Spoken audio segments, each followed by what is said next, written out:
यानी दोस्त सहयोगी, इनको अपना समझना चाहिए और असली जगह पर पहुंचा दे। इससे बड़ा परोपकारी कौन हो सकता है? तो ये सब चीजें सामाजिक लेकर के चली जा रही है, इनसे अलग थलग आपको नहीं किया जा रहा।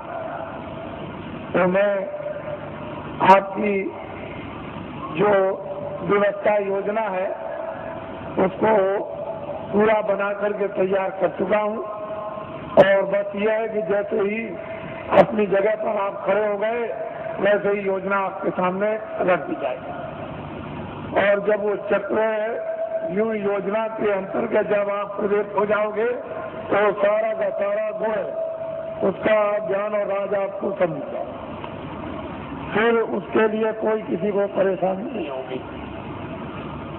अब यह है कि न जानने के कारण तो सारा संसारी शून्य, गृहस्थाश्रम बेकार है, काम बेकार है, और जान लिया तो गृहस्थाश्रम अपनी जगह, काम भी अपनी जगह हो जाए।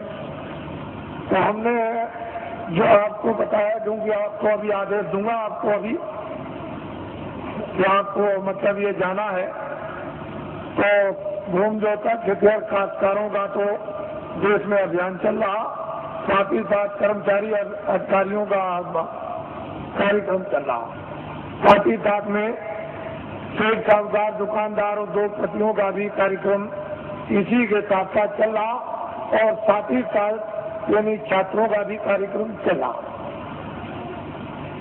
मैं तो ये समझता हूँ कि इसमें सब आ जाएंगे।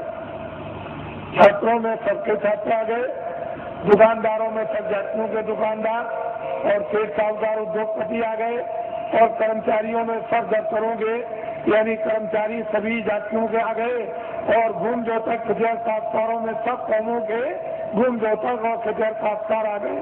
तो चारी जातियों का बंटवारा कर लीजिए। मैं ध्यान दे जाता हूँ कि जरा इनके बारे में भी सोचा जाए। तो मैं सोचता हूँ कि कितना इनको वेतन मिलता होगा, तो इतना वेतन मिलता होगा इनको, इसमें कितना कट जाता है वो भी मैं जानता हूँ कि इनकम टैक्स कितना कटता है, और फिर इनका बीमा और ये वो योजनाओं में कितना चला जाता होगा, तो इनके हाथ में कितना बचता है वो मुझे सब मालूम है। उससे पूरा नहीं होगा, बिल्कुल पूरा नहीं होगा।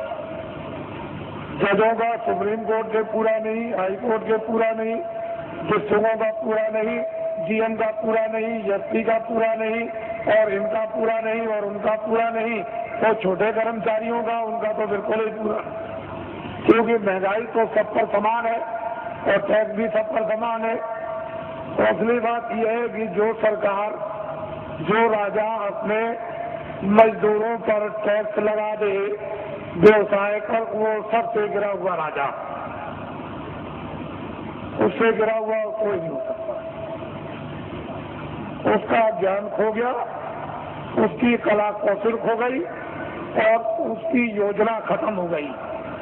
जो राजा अपने मजदूरों पर व्यवसाय कर लगा दे, अरे कर्मचारी अधिकारी जो बेचारे काम करते हैं, ये कौन है? मजदूर 15 दिन 14 दिन की छुट्टी ले लें और छुट्टी साल की खत्म हो जाए, डॉक्टरी भी बीमारी की छुट्टी खत्म हो जाए, तो जब ये छुट्टी लेते हैं तो इनकी मजदूरी कट जाती है, यानी पे कट जाती है। तो ये सब लोग मजदूरी के लेके जोखिम में आते हैं। व्यवसाय का मतलब यह है कि 10 रुपए घाटा और 1 लाख रुपए मुनाफा, ये है व्यवसाय, ये है मजदूरी। व्यवसाय अलग है, मजदूरी अलग है। तो ये कह करके अगर लगा दिया जाए कर्मचारी अधिकारियों पर कि ये है व्यवसाय पर, तो ये मर जाएंगे।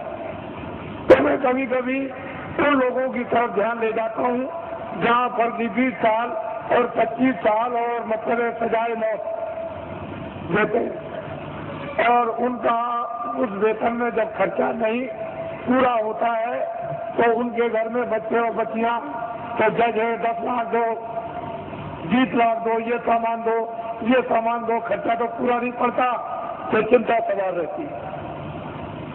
और जब इसको घर की चिंता सवार बच्चे बच्ची की होगी तो न्यायालय में बैठ करके यानी मतलब ये स्वच्छ है, यानी निर्बल बुद्धि से कैसे न्याय कर सकेंगे, क्योंकि वो परेशानी चिंता में गिरे हुए।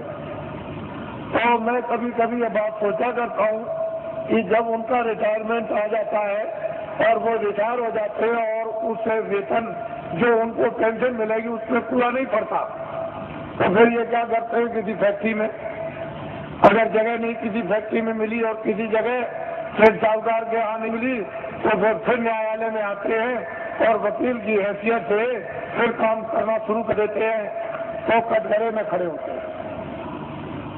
और फिर इस तरह से वही जज जो हाईकोर्ट के थे या सुप्रीम कोर्ट के थे खड़े होकर कटघरे में मौकिल की तरफ से फिर सलाम करते हैं। तो ये राष्ट्र के संविधान का प्रजातंत्र पूर्ण रूप से अपमान, पूर्ण रूप से अपमान। इस पर आज तक कभी किसी ने विचार नहीं किया। ये भारतीय प्रजातंत्र का पूर्ण रूप से अपमान।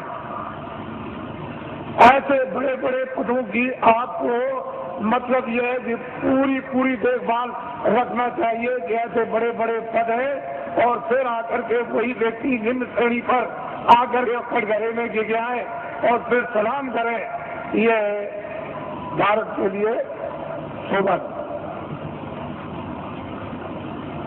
तो मेरे पास इसकी भी योजना है, इसको आप ध्यान में रखिए और ये कभी न कभी लागू हो जाएगी। पूरी योजना है, कल लागू हो जाएगी। मैं इतना ही विश्वास आपको दिलाना चाहता हूं कि कर्मचारी अधिकारियों का काम हो जाएगा, मासिक वेतन इनका पूरा सुविधा इनको मिलेगी, टैक्स महंगाई कम हो जाएंगे और पूरी सुविधा मासिक वेतन बचेगा। छात्रों को काम नौकरी बिना ढूंढे हुए मिलेगी और भूमि जोतकों का सारा 40 सालों का सरकारी कर्जा में ब्याज से माफ हो जाएगा और सेठ साहूकारों का काला धन सबका सब 100 वर्षों के लिए सफेद करवा दिया जाएगा। कोई जुल्म और कोई टैक्स नहीं लगेगा, एक नए पैसे का, और सब लाइसेंस खत्म करवा दिए जाएंगे। आपको ये धन कहाँ से आएगा? मैं इतना ही आपको बताऊंगा कि भारत में धन की कोई कमी नहीं रहेगी। और आपको क्या चाहिए? धन की कोई कमी नहीं। आप लोग बेइज्जत बदस्तूर सम्मान के साथ खेती करो, दुकान करो, दफ्तर का काम करो, क्यों ये सब जगह झंझट में फंसते हो? धन की कोई कमी नहीं रहेगी। लेकिन वर्तमान में अंधेरा, उजाला, ये सब चीजें जो ये सूक्ष्म संकेत में आपको दी जा रही, इसके साथ बहुत गहरा मसाला है। या गहरा भंडार का हो या गहरा ज्ञान का हो, कोई ऐसी चीज है जो वास्तु में, और समय आने पर सब इस पर आकर के सब से सब एकदम खड़े हो जाएंगे, अपने काम में लगे रहो। देखो ईश्वर का चमत्कार, अरे खुदा की खुदाइयत का करिश्मा, जब देखो उसका इंतजार तो करना ही पड़ेगा। आप थोड़ा बहुत इंतजार नहीं करोगे तो आपको जब और नाम और कीर्ति तो आपको कैसे मिलेगी? फिर उसमें आप भागीदार कैसे बनोगे? तो इंतजार तो थोड़ा करना है। परिवर्तन का जब इतिहास बनता है तो इंतजार के साथ इतिहास बनता है।